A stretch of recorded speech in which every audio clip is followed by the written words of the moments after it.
এই ভূমিকম্পটাকে mini tsunami বলা হচ্ছে। রিক্টার স্কেলে কম্পনের মাত্রা 5.1, আর যার উৎসস্থল অর্থাৎ ওকোস্থল বঙ্গোপসাগর থেকে মাত্র 91 কিলোমিটার দূরে।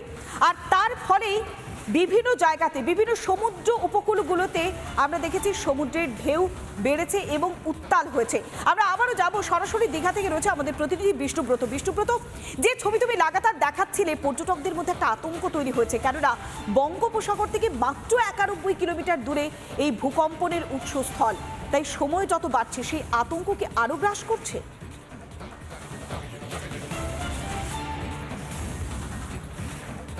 দেখো, সমুদ্রের পাশে যারা রয়েছেন তারা কিন্তু সমুদ্রে আসতে ভয় করছেন। বারবার আমরা পর্যটকের কাছ থেকে যাচ্ছিলাম, তাদের বক্তব্য শুনছিলাম।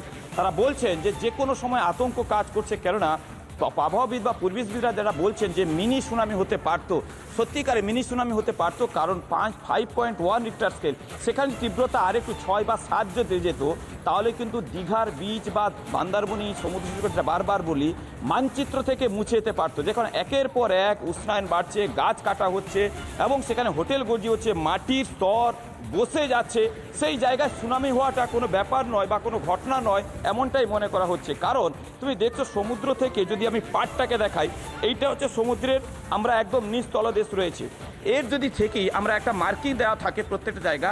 এখন এখান থেকে যদি ঢালটা তুমি লক্ষ্য করে দেখবে, ঢালটা এখান থেকে মাত্র সামান্য 20 ফুট মতন উঠলেই, এখান থেকে যদি আমি দেখানোর চেষ্টা করি, 20 ফুট উঠলেই সেখানে কিন্তু জলটা একদম দীঘা শহরে প্রবেশ করবে।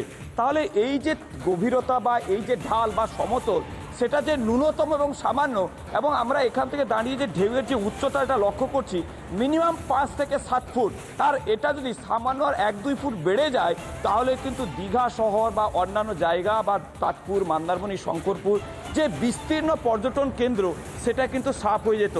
আমরা ইতিমধ্যে দেখেছি ঝড়ের সময় সেখানে লক্ষ্য করা গেছে সামান্য সামুদ্রিক ঝড়ে এমনিতে বৃষ্টি হলে জল ছাপিয়ে দীঘা শহর থেকে, আমরা যে দীঘা বাইপাস, যা দীঘা থেকে মাত্র 500 মিটার দূরে, 1 কিলোমিটার ভিতরে, সেখানে কিন্তু আমরা ইয়াস আমফানের ঘটনা দেখেছিলাম। সামান্য বাতাস হলে, সামান্য ঝড় হলে সেখানে কিন্তু সমুদ্রের জল দীঘা শহর থেকে গ্রামাঞ্চলে প্রবেশ করে, যেটা আমরা ইয়াস আমফান থেকে লক্ষ্য করেছি।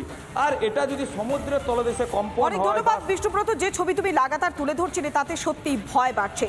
ভূবিজ্ঞানী সুজীব কর আমাদের সঙ্গে টেলিফোনে রয়েছেন। আপনাকে স্বাগত জানাবো রিপাবলিক বাংলাতে। যে ছবি আমরা সকাল থেকে দেখতে পাচ্ছি, 6:10 প্রথম ভূকম্পন অনুভূত হয়েছিল। এর ফলে কি আরো কোনো বড় ভয় অপেক্ষা করছে? আরো কি কোনো আশঙ্কা ঘনীভূত হচ্ছে? না, আসলে ব্যাপারটা হলো, যে অঞ্চলটাতে ভূমিকম্প হয়েছে এটা একটা ফল্ট লাইন।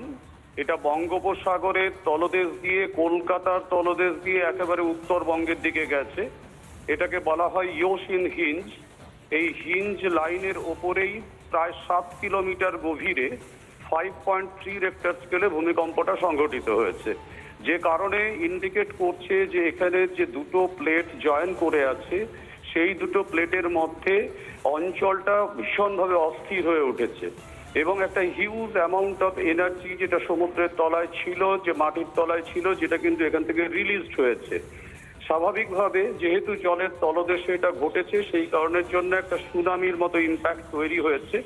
তবে এটা রক্ষের বিষয় যে আসলে ভূমিকম্পের গভীরতা যেহেতু 7 কিলোমিটার ছিল, সেই কারণের জন্য সুনামির তীব্রতা খুব বেশি থাকবে না, কিন্তু সুনামির ইম্প্যাক্ট কোস্টাল রিজিয়নটাতে থাকবে এবং তার প্রভাবে সমুদ্র যথেষ্ট পরিমাণে উত্তাল হবে।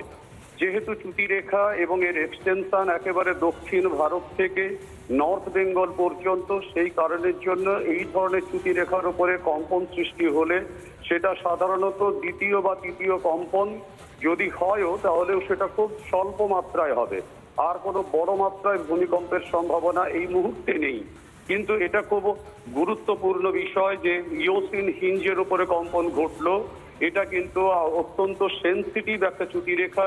তার কারণ হচ্ছে এই চ্যুতিরেখার উপরে কলকাতা শহর অবস্থিত, এবং শুধু তাই নয়, উপকূলবর্তী অঞ্চলে হলদিয়া, সাগরদ্বীপ আইল্যান্ড, এগুলো সবগুলো কিন্তু এই চ্যুতিরেখাকে টাচ করে অবস্থান করছে, যার ফলে ইন্ডিকেটেড হচ্ছে যে এই অঞ্চলের ভূভাগ অত্যন্ত অস্থির হয়ে পড়ছে এবং পরবর্তী সময়ে কিন্তু এই অঞ্চলে বড়সড় ভূমিকম্প আবার সংঘটিত হতে পারে।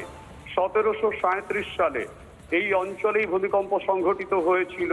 মোটামুটি ভাবে বলা যেতে পারে দীঘা কোস্টাল রিজিয়ন থেকে 270 কিলোমিটার দক্ষিণে এবং পুরী থেকে 130 কিলোমিটার পূর্বে এই অঞ্চলের ভূমিকম্পেই ভয়ঙ্কর সুনামি তৈরি হয়েছিল এবং সেই সুনামির জল বঙ্গোপসাগর থেকে মালদা শহর পর্যন্ত চলে গেছিল। ফলে এটা কিন্তু আবার সেই ভয়াবহ একটা স্মৃতিকে উস্কে দিয়ে গেল এবং নতুন করে যে ভূমিকম্পের উপকেন্দ্রটা তৈরি হলো সেটাও সুচিতবাবু, কিন্তু সেই অতীতের যে মোটামুটি স্মৃতি, সেই ভয়াবহ স্মৃতি উস্কে দিচ্ছে এই ভূকম্পন। এটা মিনি সুনামির আকার ধারণ করতে পারত যদি ভূকম্পনটা 5.1 থেকে একটু বেশি অর্থাৎ 6 গিয়ে পৌঁছতো। অনেক ধন্যবাদ। আমরা কথা বললাম ভূবিজ্ঞানী সুচিত করের সঙ্গে। নানা ধরনের কন্টেন্ট দেখার জন্য লাইক করুন, শেয়ার করুন আমাদের ফেসবুক পেজ, সাবস্ক্রাইব করুন আমাদের ইউটিউব চ্যানেল। পাশাপাশি অন্যান্য ব্রেকিং নিউজের জন্য অবশ্যই চোখ রাখুন রিপাবলিক বাংলায়।